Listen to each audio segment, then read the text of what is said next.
ദിലീപ് കുമാർ ഇന്ന് രാവിലെ നടത്തിയ വാർത്താ സമ്മേളനം അത് വളരെ കൃത്യമായിരുന്നു.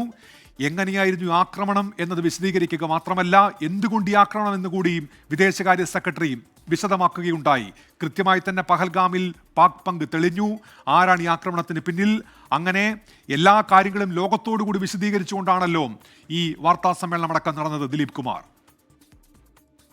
ഉന്മേഷ്, കേന്ദ്ര വിദേശകാര്യ സെക്രട്ടറി വിക്രം മിശ്രയും പ്രതിരോധ സേനയ്ക്ക് വേണ്ടി കാര്യങ്ങൾ വിശദീകരിച്ച സൈനിക നീക്കത്തെക്കുറിച്ച് വിശദീകരിച്ച കേണൽ സോഫിയ ഖുറേഷിയും വിംഗ് കമാൻഡർ വ്യോമിക സിംഗും കാര്യങ്ങൾ വളരെ വിശദമായി തന്നെ പറഞ്ഞിരുന്നു. അതിൽ ഏറ്റവും പ്രധാനപ്പെട്ട കാര്യം കേന്ദ്ര വിദേശകാര്യ സെക്രട്ടറി പറഞ്ഞത് പാകിസ്ഥാനെ സംബന്ധിച്ച് പാകിസ്ഥാൻ ഭീകരതയുടെ പ്രഭവ കേന്ദ്രമായി മാറിയിട്ട് 3 പതിറ്റാണ്ടുകളായിരിക്കുന്നു. ഭീകരതയ്ക്കെതിരെ ശക്തമായ നടപടിയെടുക്കണമെന്ന് ഇന്ത്യ ആവശ്യപ്പെട്ടിട്ടും പാകിസ്ഥാൻ അതിന് വഴങ്ങിയില്ലെന്ന് മാത്രമല്ല, ഭീകരതയെ പ്രോത്സാഹിപ്പിക്കുന്ന സമീപനമാണ് അവരുടെ ഭാഗത്തു നിന്നുണ്ടായത്. ഇപ്പോൾ ഈ പഹൽഗ്രാം ആക്രമണം നടന്നിട്ടു തന്നെ ദിവസങ്ങളായി.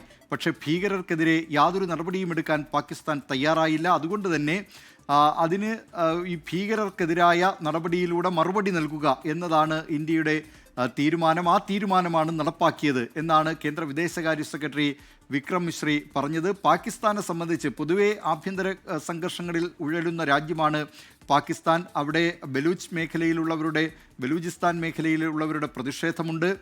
അതോടൊപ്പം തന്നെ അവിടുത്തെ രാഷ്ട്രീയമായ പല വിഷയങ്ങൾ, ദുർബലമായ രാഷ്ട്രീയ നേതൃത്വമാണ് സൈന്യത്തിന് അവിടെ കൂടുതൽ അധികാരം കൈയാളാൻ കഴിയുന്ന രാജ്യം എന്ന നിലയിലേക്ക്, അല്ലെങ്കിൽ സൈന്യത്തിൻ്റെ നിയന്ത്രണങ്ങൾക്ക് വഴങ്ങിയാണ് അവിടുത്തെ ഭരണാധികാരികൾ എന്ന ആരോപണം നേരിടുന്ന രാജ്യം. അത്തരം ഒരു രാജ്യത്താണ് ഇപ്പോൾ കൂടുതൽ ഇന്ത്യയുടെ ഈ ആക്രമണത്തോടുകൂടി കൂടുതൽ ആശയക്കുഴപ്പത്തിലേക്ക് പാകിസ്ഥാൻ നീങ്ങിയിരിക്കുകയാണ്. ഇന്നിപ്പോൾ വന്നിട്ടുള്ള പാകിസ്ഥാൻ്റെ ഭാഗത്ത് നിന്ന് വന്നിട്ടുള്ള പ്രസ്താവനകളൊക്കെ ആ ആശയക്കുഴപ്പം വ്യക്തമാക്കുന്നതാണ്.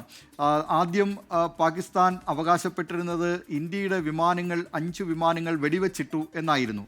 പിന്നീട് പാകിസ്ഥാനിലെ ഈ ഭീകര സംഘടന ജെയ്ഷെ മുഹമ്മദ് അതിൻ്റെ തലവനായിട്ടുള്ള മൗലാന മസൂദ് അസർ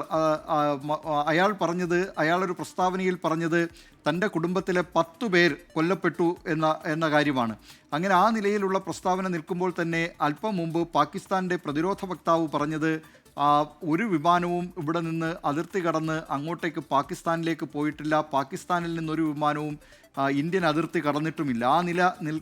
അങ്ങനെ തന്നെ സ്ഥിതിഗതികൾ തുടരുകയാണ് എന്നാണ്. അതായത് ഒരു വ്യക്തമായൊരു നിഗമനത്തിലേക്ക് എത്താൻ പാകിസ്ഥാൻ ഭരണകൂടത്തിന് ഇനിയും കഴിഞ്ഞിട്ടില്ല. അത്തരം ഒരു വലിയ ആശയക്കുഴപ്പം, അതോടൊപ്പം തന്നെ വലിയ സംഘർഷമൊക്കെ പാകിസ്ഥാൻ സർക്കാർ അവിടെ നേരിടുകയാണ്. അതിൽ ഇനിയിപ്പോൾ പ്രധാനമന്ത്രി ഷഹബാസ് ഷരീഫ് പാകിസ്ഥാൻ ജനതയെ അല്പസമയത്തിനകം അഭിസംബോധന ചെയ്യും. ഏതായാലും പാകിസ്ഥാൻ്റെ ഈ ആശയക്കുഴപ്പം പൊതുവെ നിഴലിക്കുന്ന തരത്തിൽ തന്നെയാണ്. കാരണം അവരുടെ അവകാശവാദങ്ങളൊക്കെ ഇന്ത്യക്ക് അവിടെ പാകിസ്ഥാനിൽ കയറി ഒരു ആക്രമണം നടത്താൻ കഴിയും എന്ന വിധത്തിലായിരുന്നില്ല. ഇപ്പോഴും ഇന്ത്യ അങ്ങോട്ടേക്ക് കടന്നു കയറിയ ഒരു ആക്രമണം എന്ന നിലയിലല്ല, ഇന്ത്യൻ മണ്ണിൽ നിന്നുകൊണ്ട് തന്നെ പാകിസ്ഥാനെതിരെ ആക്രമണം നടത്തിയെന്നാണ്. പാകിസ്ഥാൻ്റെ പക്ഷേ ഈ അവകാശവാദങ്ങൾ, നേരത്തെ ഉണ്ടായിരുന്ന അവകാശവാദങ്ങളെ പൂർണ്ണമായും തകർത്തുകൊണ്ടാണ് പാകിസ്ഥാനിലെ ഭീകര താവളങ്ങൾ ഇന്ത്യ തകർത്ത് നിലം പരിശാക്കിയത് എന്ന കാര്യം പറയാതെ വയ്യ. ഉന്മേഷ്, ദിലീപ് കുമാറാണ് ഇപ്പോൾ വിവരങ്ങൾ നൽകിക്കൊണ്ടിരിക്കുന്ന ന്യൂസ് ഡെസ്കിൽ നിന്ന്.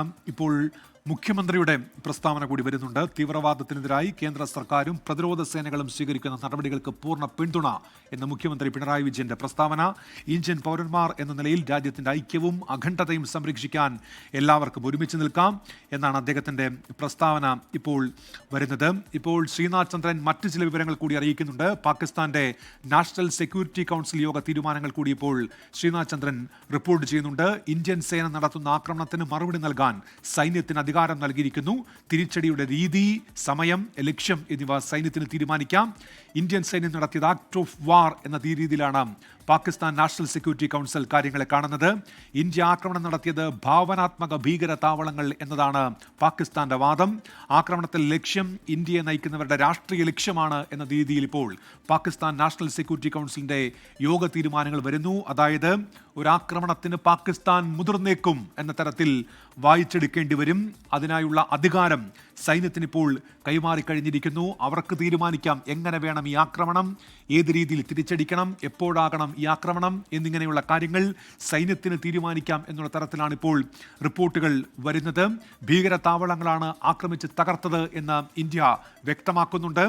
നിയന്ത്രണ രേഖയോട് ചേർന്ന പ്രദേശങ്ങൾ, പാക് അധിനിവേശ കശ്മീരിലെ ഭീകര താവളങ്ങൾ, അതുൾപ്പെടെ തകർത്തത് ഏത് പശ്ചാത്തലത്തിലാണ് എന്ന് ഇന്ത്യ വിശദീകരിക്കുമ്പോഴാണ് പാകിസ്ഥാന്റെ ഭാഗത്തുനിന്ന് അവരുടെ നാഷണൽ സെക്യൂരിറ്റി യോഗത്തിന്റെ തീരുമാനങ്ങളായി ഇപ്പോൾ ഇത്തരം കാര്യങ്ങളൊക്കെ പുറത്തു വരുന്നത്.